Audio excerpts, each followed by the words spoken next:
Pada pagi hari ini sama-sama kita awali dengan baca basmalah. Bismillahirrahmanirrahim. Ustaz, Bismillahirrahmanirrahim. Assalamualaikum warahmatullahi wabarakatuh. Alhamdulillahilladzi nazzala al-Qur'ana 'ala 'abdihi liyakuna lil 'alamin nadhira. Alhamdulillahilladzi lahu mulku as-samawati wal ardh wa lam yattakhidh walada wa lam yakun lahu sharikun fil mulk wa khalaqa kulla shay'in wa qaddarahu taqdira. Allahumma shalli wa sallim ala habibina al-Mustafa Muhammad bin Abdillah al-Amin sallallahu alaihi wasallam wa ala alihi wa ashabihi at-tayyibin ila yaumil din. Ya ayyuhalladzina amanu taqullaha haqqa tuqatih wa la tamutunna illa wa antum muslimun. Ya ayyuhalladzina amanu taqullaha wa qulu qawlan sadida yuslih lakum a'malakum wa yaghfir lakum dhunubakum wa man yuti'illaha wa rasulahu faqad faza fawzan 'azima. Amma ba'd. Alhamdulillah, alhamdulillah, ma'asyiral muslimin wal muslimat jemaah Masjid Al-Istiqamah yang insyaallah memastikan kita hingga akhir kita dan ketaatan kepada Allah Subhanahu wa taala. Amin ya rabbal alamin. Bersyukur kepada Allah Taala di pagi yang berbahagia ini kita masih diberikan kembali taufiknya, hidayahnya, inayahnya dan mahabbahnya Allah kepada kita semuanya, sehingga Allah masih menggunakan waktu kita, diri kita, harta kita, kesehatan kita untuk sama-sama bertakwa kepada Allah Subhanahu wa taala, bahkan merupakan seafdal taqwa, seafdal ibadah, yakni salat subuh. Semoga Allah menerima ibadah kita dan terus Allah memperbaiki kualitas ibadah kita hingga ajal menjemput kita. Amin ya rabbal alamin. Jemaah sekalian yang dirahmati oleh Allah Subhanahu wa taala, dari awal tahun 2021 negara ini, bahkan planet yang bernama bumi ini dirundung duka dan kesedihan. Kenapa? Karena adanya taun, adanya pandemi yang telah berlangsung setahun bahkan. Dan ini merupakan duka besar. Ini adalah ujian bersama bagi penduduk bumi yang bernama planet, yang planet yang bernama bumi. Ditambah lagi negara kita secara khusus mengawali tahun, setiap tahun diawali dengan berita-berita yang sangat menyedihkan. Berita banjir yang sekian lama menggenang sebagian besar provinsi Kalimantan Selatan dan tempat-tempat yang lain. Gempa, masya Allah, gempa, pesawat jatuh, gunung meletus dan lain sebagainya. Ini semua sesungguhnya ma'asyiral muslimin rahimani wa rahimakumullah adalah ayat min ayatillah, ayat dari ayat-ayat Allah, tanda-tanda dari kekuasaan Allah Subhanahu wa taala. Apa hikmah di balik ini semuanya? Allah Taala berfirman dalam Al-Qur'an, "Dhaharal fasadu fil bahri wal bahri bima kasabat aydin nas." Nampaknya kerusakan di permukaan darat, di permukaan bumi dan juga di lautan tidak lain kecuali dengan apa? Dengan kasabat aydin nas. Itu semua akibat ulah tangan manusia. Jadi kerusakan yang muncul di muka bumi ini tidak lain dan tidak bukan semua atas perbuatan ulah tangan manusia. Apa ulah tangan manusia? Ada dua. Yang pertama, secara zahir, kerusakan yang terjadi di alam semesta.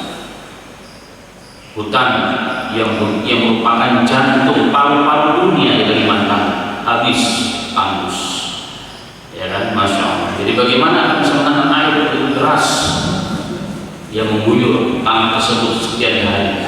Pasti akan akibat banjir. Membuang sampah sembarangan, membangun properti di mana-mana tanpa memperhatikan dan memperhitungkan efek-efek yang akan muncul pula. Ini adalah perbuatan manusia. Karena kesalahan manusia segelintir dari sebagian di antara kita karena haus dunia yang berlebihan tidak memindahkan lagi kebaikan, efek ulah tangan manusia yang tidak bisa dipungkiri. Oleh tangan manusia tidak bisa dipungkiri. Asbab keserakan sebagai manusia. Tetapi ada efek kerusakan tangan manusia yang parah sebenarnya. Bahkan ia sesungguhnya lebih parah daripada kerusakan secara fisik itu. Yaitu apa? Kemaksiatan dan dosa. Kemaksiatan dan dosa, terutama syirik kepada Allah. Bagaimana tadi dibacakan, inna syirka la dzulmun adzim, karena sesungguhnya kesyirikan itu adalah kezaliman yang sangat besar. Dan kalau kita lihat dimanapun terjadi bencana yang mengibatkan malapetaka, bahkan membawa sebagian dari saudara kita ajalnya, itu semua adalah kalau kita diri kembali mau jujur di sana ada maksiat yang besar, yaitu kesyirikan kepada Allah Subhanahu wa Ta'ala. Itu sebab terjadinya musibah secara umum karena ulah tangan manusia itu sendiri. Tetapi di balik semua ada hikmah.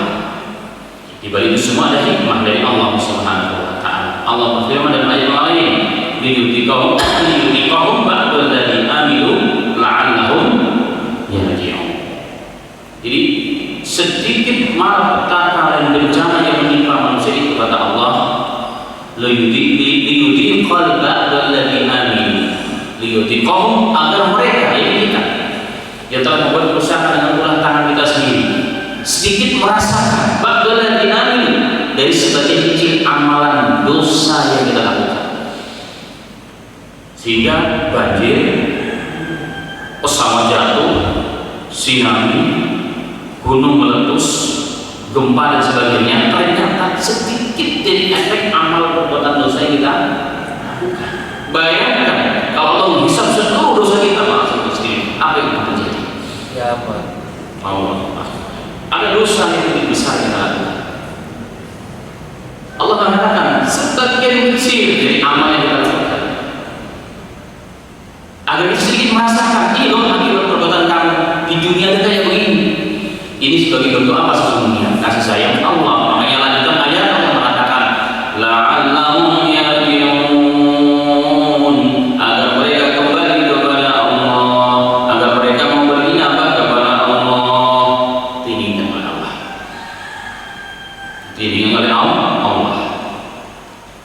Kemudian sisi yang lain, musibah malapetaka yang menimpa umat Islam itu juga sesungguhnya sebagai kafarah.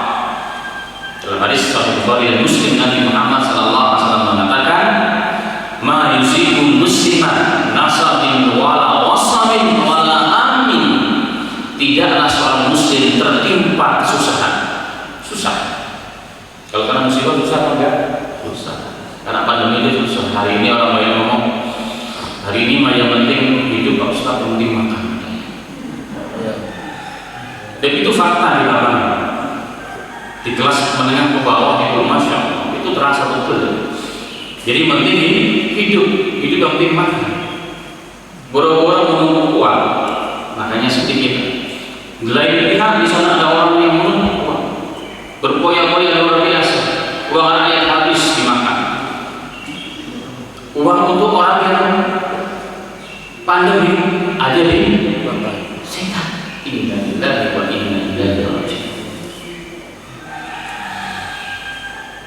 Allah susah, tapi kesusahan ini ternyata kita lihat tadi, tidaklah seorang muslim tertimpa kesusahan wala nasab kesusahan, tertimpa pula sakit apa saja, wala hamil kesedihan, mudah-mudahan.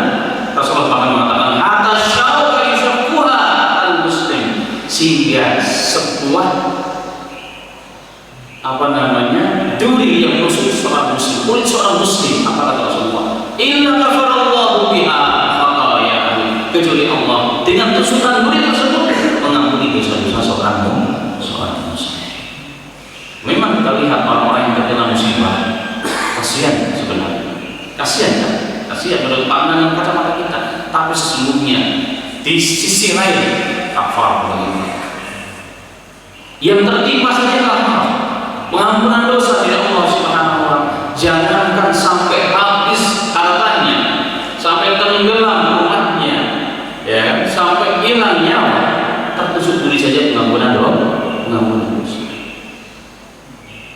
Ini sisi lain, ini sisi lain. Dan itulah makanya Muhammad SAW hadis yang sebelumnya juga mengatakan ajaran di ambil mukmin sungguh mengherankan perkara yang di masalah muslim. In asabahu sarra syakar.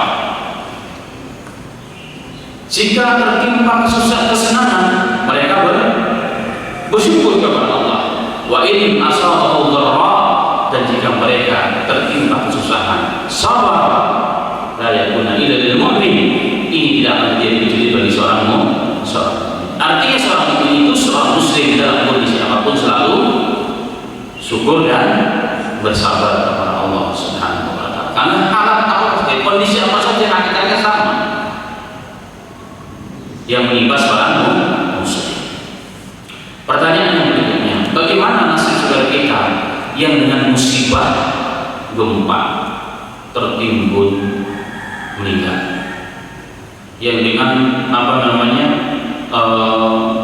longsor tertimbun rumahnya, orang hilang karena banjir, rumahnya hilang, anaknya juga mati karena bencana pesawat meledak, tenggelam semua, mati semuanya, dan seterusnya. Bagaimana nasib saudara kita yang seperti itu? Itulah yang menjadi bahasan kita. Yang menjadi bahasan kita pada pagi yang berbahagia. Sesungguhnya maksud muslimin jemaah sekalian rahimani wa rahimakumullah, pertanyaan tersebut jawabnya adalah hadis Nabi Muhammad SAW, hadis Bukhari, Muslim, Imam Ahmad dan lain sebagainya, di mana Nabi Muhammad SAW bersabda, asyhada'u khamsatun, orang yang mati syahid itu ada 5. Dalam riwayat Bukhari dan Muslim. Dalam riwayat Ahmad, asyhada'u sab'atun. Riwayat Imam Ahmad bin Hanbal dan Ustadznya, syuhada umatku, orang yang mati syahid pada umatku ada 7. Nah, kita gabung berarti tersebut menjadi 1. Yang pertama kata Nabi Muhammad SAW, al-mad'un, orang yang wafat ada menjemputnya karena taun, karena tertimpa wabah, dia meninggal dunia, sabar dan ihtisab dari hadis yang lain itu, maka dia mati syahid.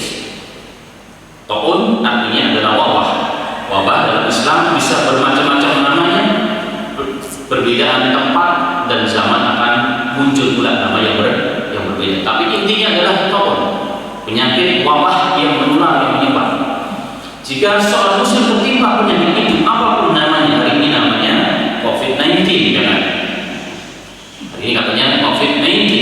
Setelah tertimpa penyakit itu, setelah berikhtiar maksimal tentunya, ya, setelah berikhtiar maksimal, bukan tidak ikhtiar bagian dari beragama.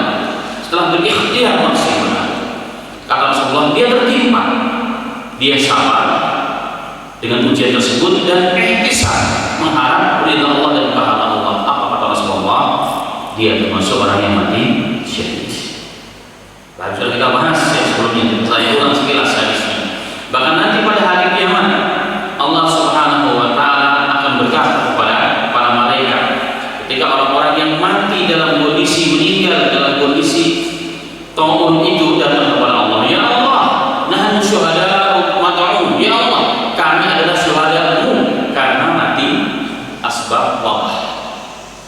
Maka Allah mengatakan, wahai malaikat, lihatlah mereka, apabila terdapat pada badan mereka juruhat, luka-luka, keluarkan darah kepada werah, ekonya kasturi, ketahuilah itu yang betul-betul mati syahid. Maka dilihat oleh para malaikat, orang-orang yang meninggal dunia karena taun tersebut, karena wabah tersebut, ternyata jasad mereka penuh dengan darah mengalir dari luka-luka pada badannya berwarna merah, tapi baunya bau kasturi. Maka mereka dikatakan mereka lah orang-orang yang mati syahid di dunia karena Allah Subhanahu. Karena itulah ma'asyiral muslimin, kita menganggap si fulan kasihan yang meninggal karena COVID, si fulan syekh fulan meninggal karena COVID. Kita katakan kasihan, padahal di sisi Allah dia lebih baik. Kita sendiri yang kita beritahu bagaimana cara mati. Maka sesungguhnya sesungguhnya orang muslim meninggal karena taun, karena wabah itu rahmat dan hadis Rasul. Karena Rasulullah mengatakan taun syahadat likulli muslim. Wabah penyakit itu yang adalah kesyahidan yang Allah berikan bagi seorang muslim yang berimannya. Dan Rasulullah mengatakan dia adab ya Rasulullah liman qablakum, liman kana qablakum. Dia adalah adab yang diutus oleh Allah untuk umat sebelum kalian. Dalam riwayat Bani Israil diberikan orang-orang yang tidak beriman. Jadi kalau ada orang yang tidak beriman karena penyakit COVID meninggal di dunia sebelum di akhirat. Tetapi Rasulullah mengatakan, "Faja'alallahu rahmatan lil mu'minin." Tapi Allah menjadikan itu sebagai rahmat bagi orang-orang mukmin. Muncul lagi itu udah bisa pakai ikhtiar, nggak usah pakai masker, nggak usah pakai jaga jarak dan sebagainya. Biar kita kena COVID. Karena COVID itu bukan urusan kita, urusan Allah. Mau bagaimana urusan kita, kalau nggak kena ya nggak kena, kalau kena juga akan nggak kena.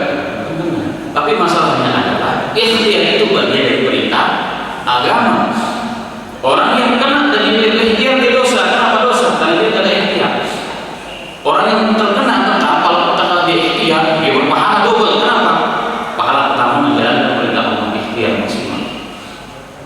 Dan ikhtiar menjaga mandiri manusia daripada kematian, dari segala penyakit, merupakan ibadah yang sangat besar, bahkan lebih agung daripada ibadah itu sendiri. Ini buktinya dalam Al-Quran Allah mengatakan, "Man qatala nafsan bi ghairi nafsin aw fasadin fil ardh fa ka'annama qatala an-nasa jami'an." Barang siapa yang membunuh seorang jiwa bukan karena dia telah membunuh, artinya bukan karena kisos. Dan Islam kan membunuh dibunuh, bukan karena itu orang itu terbunuh. Wala fasadin fil ardh, bukan karena dia telah membuat kerusakan di muka bumi. Orang yang membuat kerusakan dibunuh dalam Islam, bukan karena itu pula dia bunuh. Berarti membunuh orang karena zalim. Barang siapa membunuh orang karena zalim, apa kata Allah? Faka'annama qatalan nasa jami'an. Maka seakan-akan dia telah membunuh seluruh umat manusia. Nah, kalau kita tidak berikhtiar, masa menjadi sebab orang itu meninggal, sakit dan meninggal, kita dikasih dosa seakan-akan membunuh seluruh manusia. Faman ahyaha, sebaliknya kata Allah, barang siapa yang menjaga, berusaha maksimal dia untuk diri dan keluarga dan semua masyarakatnya, apa kata Allah? Faka'annama ahyan nasa jami'an, maka samakan dia telah menghidupkan seluruh umat manusia. Inilah pahala ikhtiar menjaga diri dari segala hal, terkhusus penyakit, terkhusus lagi COVID-19 pada. Maka tetap ikhtiar maksimal. Apapun yang menimpa kita pasrah, sabar, dan juga ihtisab kepada Allah, maka insya Allah mendapat pahala yang sangat besar di sisi Allah Subhanahu wa Ta'ala. Itu yang pertama. Al-Mu'tamun syuhada khamsatun, orang yang mati syahid itu 5 pada hadis Bukhari dan Muslim. Yang pertama adalah orang yang meninggal karena wabah. Yang kedua, wal mautun, orang yang meninggal dunia karena penyakit perut. Penyakit perut, pencernaan berarti maksudnya di sana. Meninggal dunia, catatan sama, sabar dan ihtisab, maka dibagi syahid. Orang bertanya biasanya, kok kenapa penyakit perut Ustaz? Kan di sana ada penyakit yang ganas. Contohnya mungkin penyakit jantung yang tiba-tiba, apalagi kanker dan seterusnya. Kenapa disebut penyakit perut kata Rasulullah? Jawabnya Allah alam jawab ada 2. Yang pertama, di zaman itu khusus Nabi Muhammad SAW bukanlah seorang dokter. Dia tidak banyak mengerti tentang penyakit dalam sesungguhnya. Pokoknya di zaman itu namanya penyakit perut, ya udah apapun namanya penyakit dalam, penyakit perut, itu yang pertama. Yang kedua, hadis ini sama halnya dengan ayat larangan kita berzina. Wala taqrabuz zina, jangan kalian mendekati zina. Pertanyaannya berarti berzina boleh dong? Yang dilarang kan mendekati, nggak boleh. Maksudnya adalah mendekati saja nggak boleh, apalagi berzina. berzina. Begitu juga ini perkara adalah perkara yang dari bawah ke atas. Kalau penyakit perut yang dianggap ringan oleh manusia menimpa seseorang, dia sabar dan berharap pahala, meninggal mendapat pahala syahid, apalagi penyakit yang lebih berat daripada itu. Jadi penyakit yang lebih berat daripada penyakit perut, penyakit pencernaan, penyakit lambung, maka insya Allah termasuk kategori orang yang mati syahid. Baik. Kemudian yang berikutnya, al-gharq, orang yang tenggelam. Orang yang tenggelam, dia sedang menunaikan tugasnya sebagai kepala rumah tangga untuk mencari ikan di lautan. Tiba-tiba bocor kapalnya tenggelam atau kena tsunami dan seterusnya. Yang penting dia sedang saat itu menjalankan kebaikan, sedang niat kebaikan, bukan dalam maksiat dan dosa. Bukan dalam maksiat dan dosa, tetap sabar dan ihtisab. Kalau tertimpa musibah ini kepada seseorang, membawanya kepada ajalnya, maka dihitung mati syahid. Maka banyak saudara kita hari ini muslimin, orang yang tenggelam karena tsunami, tenggelam di lautan dan seterusnya, itu mereka sesungguhnya adalah pilihan Allah. Mereka pilihan Allah itu maksudnya. Itu pilihan Allah Subhanahu wa ta'ala. Tenggelam kata Rasulullah, dan Rasulullah perkataannya shadiqun masduq, dibenarkan dan benar dan dibenarkan, di mana kita tidak berlaku sedikit pun dari sabda Rasulullah SAW.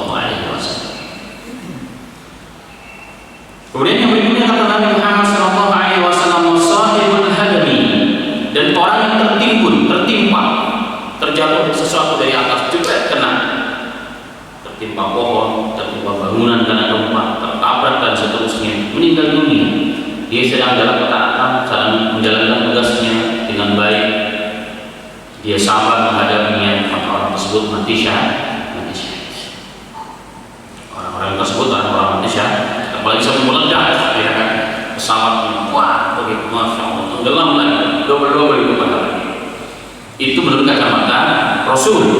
Menurut kacamata kita, ya Allah, sangat mengerikan. Benar, tapi menurut kacamata Allah itu terbaik bagi mereka. Itu terbaik bagi mereka. Kemudian syahid di jalan Allah, syahid fi sabilillah, orang yang mati di jalan Allah, memperjuangkan agama Allah, itu jelas. Dalam hadis Ahmad kata Bapak, wal mar'atu yaqtuluha waladaha jum'ah. Seorang wanita yang sedang proses melahirkan, nifas, meninggal dunia si perempuan ini. Kita tidak bicara tentang anaknya, itu gak berbeda. Si perempuan yang sedang melahirkan anaknya meninggal dunia, membawanya kepada kematian, dia sabar, ihtisab. Dia sabar dan ihtisab. Dia tidak berbuat pernah kesyirikan, maka dia termasuk orang yang mati syahid. Bahkan dalam hadis teks yang lain ditambah dari riwayat Ahmad, yajurruha wa laduha bisalatihi ila jannati. Bahkan nanti pada hari kiamat kata Nabi Muhammad SAW, anaknya yang dilahirkan sampai membawa ibunya kepada wafatnya akan diseret oleh anaknya itu dengan tali pusarnya ke dalam surga. Subhanallah. Ini biasanya yang selalu ditakdirkan oleh bapak-bapak para ibu-ibunya, supaya punya namanya jangan takut kalau mati saat melahirkan. Ya, kenapa? Kalau kamu mati masuk surga, mau enggak? Gampang masuk surga. Kata istrinya, bapak jadi duluan aja kalau gitu. Masya Allah. Pertanyaan, bagaimana kalau sesar? Jadi kalau sesar dalam arti normal, betul-betul arahan dokter. Karena sesar itu jika bukan arahan dokter, mengada-ada, itu juga dosa. Sekarang kan lagi tren, ya kan? Ibu nggak menyusui, nggak merasakan sakit, atau mengepas tanggalan. Tanggal 21 bulan 21 kan? Ya, tanggal 12 bulan 12 jam 12 tahun 2012 itu dia dibolehkan dimana? Karena rasa sakit yang menimpa seorang perempuan saat melahirkan itulah pahala yang nggak bisa dibeli dengan apapun. Bahkan laki-laki pun nggak pernah dapat ini, Pak. Laki-laki bagaimanapun susah payah jungkir baliknya menafkahi keluarganya, nggak akan mendapatkan pahala ini. Ini yang dibikin spesial khusus untuk kaum wanita. Nah kalau ini aja nggak bisa, mau dapat apa lagi? Subhanallah. Itulah jihadnya seorang wanita.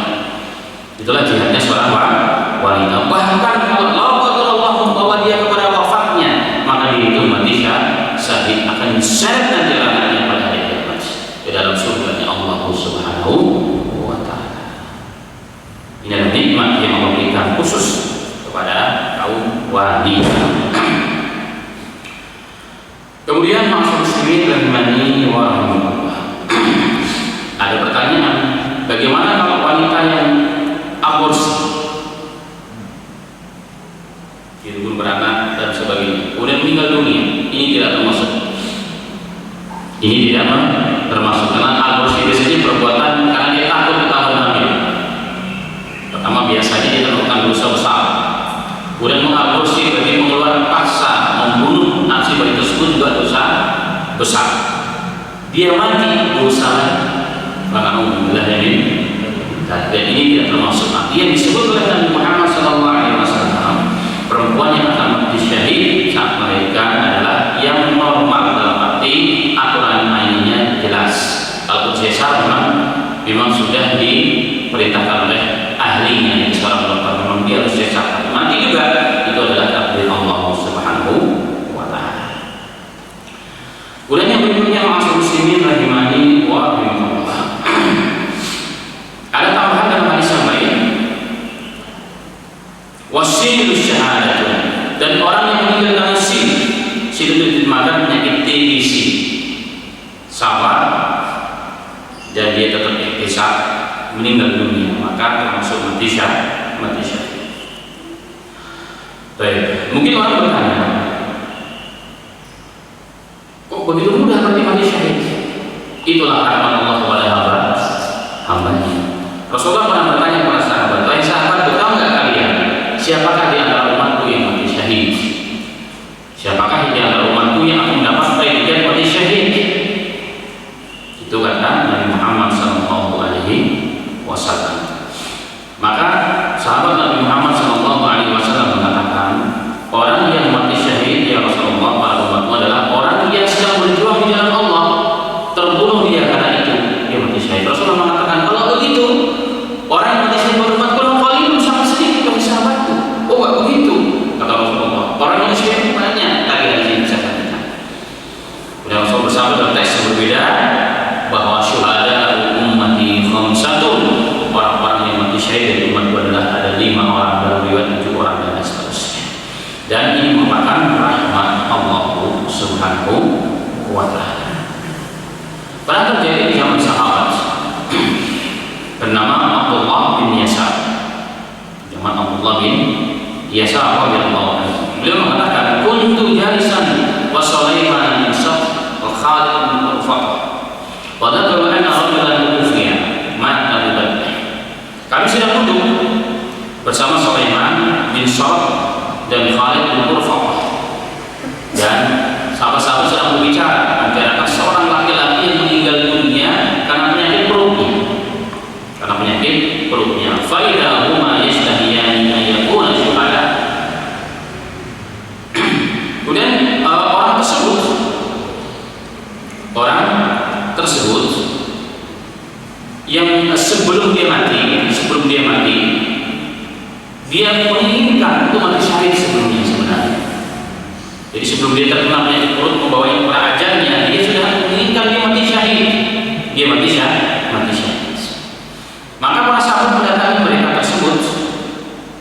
sahabat mendatangi jenazah orang tersebut, kemudian memberikan kabar gembira pada keluarganya yang mengatakan, "Alam yaqul Rasulullah SAW, bukankah Rasulullah SAW telah bersabda, man yaqtuluhu bi badni falam yu'adhibhu fi qabrih." Barang siapa telah terbunuh dia oleh perutnya. Kalau terjemahnya begitu, artinya barang siapa yang wafat karena penyakit perutnya, falam yu'adhibhu fi qabrih, maka tidak akan pernah dia diazab di dalam kuburnya. Subhanallah. Salah satu jaminan orang yang mati syahid adalah apa? Tidak diazab di dalam kubur, dibebaskan daripada azab kubur. Saja dari dosa pun akan diampunkan oleh Allah, dilindungi dari azab kubur oleh Allah Subhanahu wa taala. Ternyata orang yang meninggal dunia karena penyakit perut dan dia sabar pun dijamin oleh Rasulullah bahwa dia tidak akan pernah sama sekali diazab di dalam kuburnya. Maka yang lain mendengar apa yang disampaikan oleh sahabat tersebut tentang sabda Rasulullah. Dia mengatakan, "Bala, ya betul dalam riwayat salat tak benar. Aku telah mendengar langsung dari Nabi Muhammad Sallallahu Alaihi Wasallam." Artinya apa? Kekhususan orang-orang yang mati syahid, kekhususan orang-orang yang mati syahid di jalan Allah Subhanahu Wa Taala ada 5 ataupun 8 ya. Di antaranya akan dilindungi daripada azab kubur,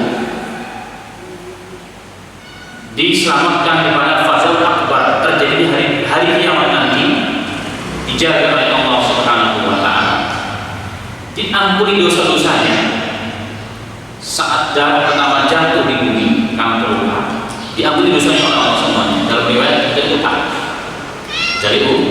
utang. Kemudian ditunjukkan tempatnya di surga, surga menjelang wafatnya. Yang berikutnya dipakaikan pakaian kemuliaan, pakaian keimanan. Kemudian akan dijemput oleh hurun ini kalau dia seorang laki-laki. Kemudian akan diberikan kemampuan memberikan syafaat 70 di antara keluarganya terdekat. Subhanallah. Ditambah lagi saat dia wafat, bagaimanapun sakit yang dilihat oleh kacamata kita, dia tidak akan merasakan sakit kecuali seperti gigitan semut. Ini pun akan diberikan oleh Allah kepada orang-orang yang mati syahid sebagaimana tadi kita sampaikan. Hanya bisa jadi maksud muslimin, orang-orang yang wafat betul-betul kan tenggelam mati syahid, doahirnya luar biasa kesakitan, tapi sesungguhnya dia tidak merasakan kesakitan kecuali seperti digigit semut oleh semut yang kita. Dan ini merupakan keutamaan yang Allah berikan kepada mereka. Karena itu sesungguhnya bahasa yang tadi kita sampaikan tadi saja di atas merupakan busyra lil muslimin wal mu'minin al-musab bil masaib. Ini adalah kabar gembira bagi orang muslim dan mukmin, orang-orang yang tertimpa musibah dan malapetaka, bahkan sampai membawa mereka kepada ajal. Mungkin di antara mereka saudara kita, tetangga kita, teman kita, bahkan mungkin orang tua kita, mungkin anak kita. Sesungguhnya adalah busyra bagi mereka, kabar gembira bagi mereka. Pilihan Allah Subhanahu wa Ta'ala. Kalau memang belum waktunya, kemarin di Sulawesi 3 hari tertimbun masih hidup. Sebelumnya ada seminggu anak kecil juga. Karena memang belum diwafatkan oleh Allah, ternyata masih hidup. Kalau memang sudah waktunya ya kan. Hanya jatuh apa saja ceplok ini meninggal. Ini adalah pilihan Allah Subhanahu wa Ta'ala. Doa yang mengerikan, tapi sesungguhnya itu kabar gembira dari Nabi Muhammad Sallallahu Alaihi Wasallam. Hikmahnya agar kita jangan berlarut dalam kesedihan. Kita tidak boleh berlarut dalam kesedihan. Ya, memang sedih ditinggal.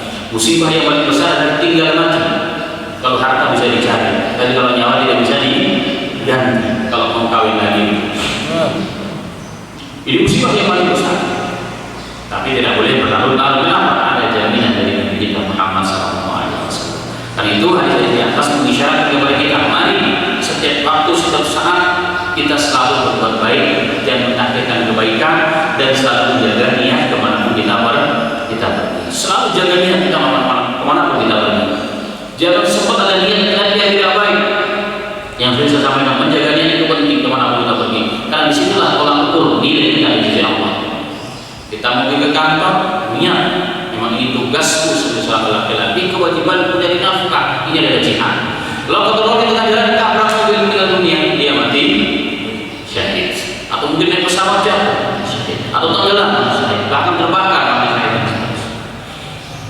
Tapi bayangkan kalau kita niatnya dari awal sudah tidak baik. Saya ambil kantor, saya mau korupsi nanti. dia udah rancang ya. Dia udah melangkah, belum sampai di kantor tertabrak atau kalau Allah kecelakaan menjadi menimpa dia, maka dia bukan mati syahid tapi mati apa? Mati konyol. Na'udzubillah min dzalika. Kalau dia masih muslim, itu sebagai tebusan dia sebenarnya. Tebusan dia sebelum wafat.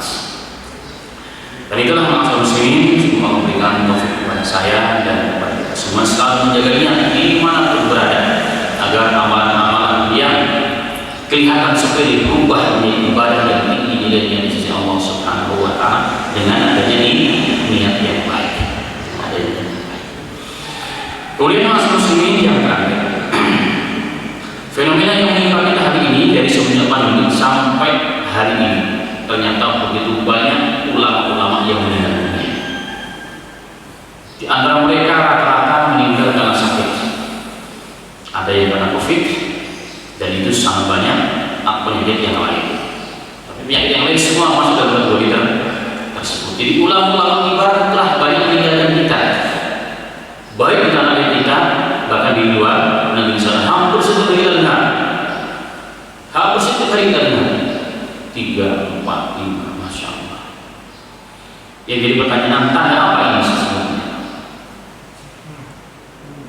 Tanda apa ini sesungguhnya bagi kita semua, bagi alam semesta? Jelas ini adalah tanda-tanda peringatan dari Allah. Di mana Nabi Muhammad SAW telah mengatakan, saya di zaman al-nasi akan datang satu masa, satu zaman pada manusia, yughurbiluna ghurbatan.